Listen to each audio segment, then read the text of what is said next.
Before the crossing of the mountains, the hobbits had already become divided into three somewhat different breeds: Harfoots, Stoors, and Followhides. Hey everyone, Yoiston here. Happy Hobbit Day. I hope you all are doing well, wherever you are in Middle-earth. Today, joining my Tolkien YouTuber friends in our yearly collaboration, we here on this channel are taking a look at the three clans or kinds of hobbits. While I have made past videos on the clans of men and the Edain, the clans of elves, and the clans of dwarves, this is a bit different, since I would say the hobbits seem to be the most mixed between the three clans.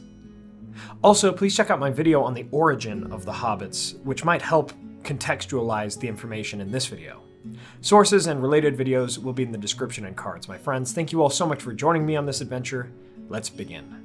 Before 1050 of the Third Age, and the days during which the hobbits crossed west over the Misty Mountains and came into Eriador and settled in Bree and the Shire, they began to split into these separate clans. The prologue of the Fellowship of the Ring tells us much of what we know concerning these three clans, as they were the Harfoots, Stoors, and Followhides. While they lived together near the Anduin in the early centuries of the Third Age, the migration of most hobbits into Eriador saw them really separate into their respective clans, similar to how elves and men came west in the Elder Days. The Harfoots were the first group to migrate into Eriador, and their name means one with hairy feet, being an archaic hobbitish form of an old common tongue name. These hobbits had darker skin and were shorter than the others, wearing no facial hair nor shoes upon their feet, as their hands and feet were nimble. They were the most numerous of the Hobbit peoples, making up most of the population in the Shire, and they preserved the tradition of living in tunnels and holes, as they preferred highlands and hillsides. And of the Hobbit peoples, they were most similar and friendly to dwarves. While they were indeed the first to come into Eriador, they took on the Followhides as their chieftains, and would follow them into the Shire. We don't really have many examples of characters that were certainly Harfoots, though we can assume that most, if not all, of our main characters from the Shire had Harfoot blood in them, with Sam probably being the most Harfootish of the four hobbits of the Lord of the Rings. While the Harfoots were the first to migrate, they actually were accustomed to settle in one place for longer, building holes to dwell in, unlike their appearance in Rings of Power so far. Next we have the Stoors, which seems to mean large or strong in early English, which makes sense as they were taller than Harfoots, but also stouter and broader.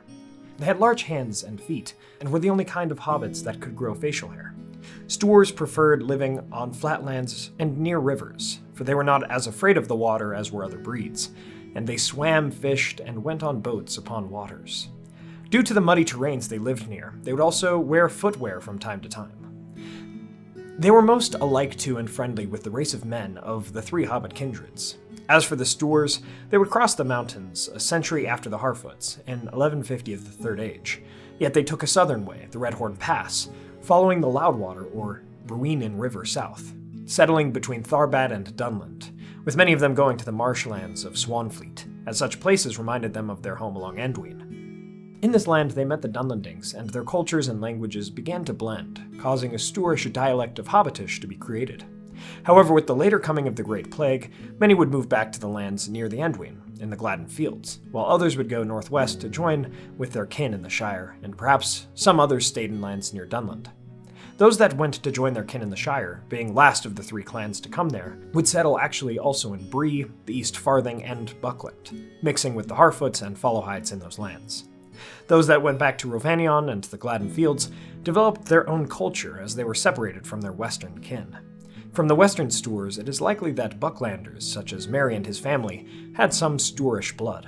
As for the eastern Stoors, we of course have Smeagol, Deagol, and Smeagol's matriarch grandmother being the named Stoors we actually know of. At the end of the Third Age, it seems that many, if not all, the dwellings of the Rovanian hobbits were abandoned, and we cannot be entirely sure what happened to them.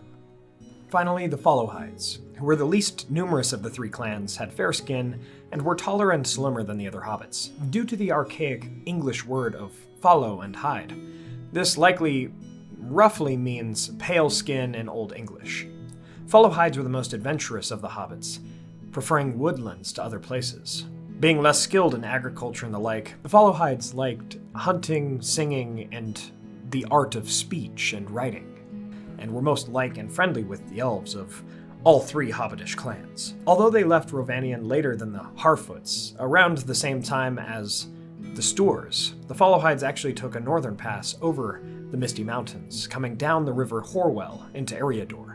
And in 1601, two Followhide brothers, Marco and Blanco, traveled west from Bree and led their people and some Harfoots into the land that would become the Shire, as Followhides became leaders and chieftains of the Hobbits at large, being the most adventurous and extroverted among them.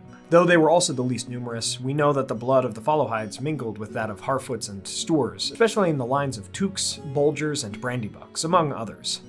Thus, we can pretty safely say that many of the most famous hobbits, Bolroer Took, Bilbo, Frodo, Pippin, and Merry somewhat, as his line was mixed with the Stoors, were at least in part Followhides. But again, there was a lot of mixing by the end of the Third Age.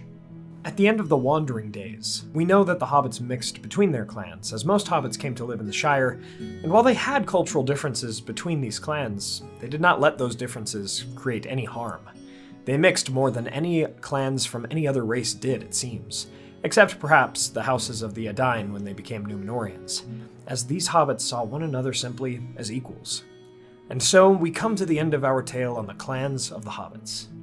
From this story we see a simple lesson. We should see each other as equals, and not let our differences cause harm. Thank you all so much for watching, and happy Hobbit Day once again. Happy birthday, Bilbo and Frodo. Please don't forget to check out our Hobbit Day playlist, linked in the description, cards, and at the end screen of this video. Thanks and shout out to Voice of the Rings, Zalin, for creating it. Thanks so much, man. If you enjoyed today's video, please hit that like button and share this with a friend.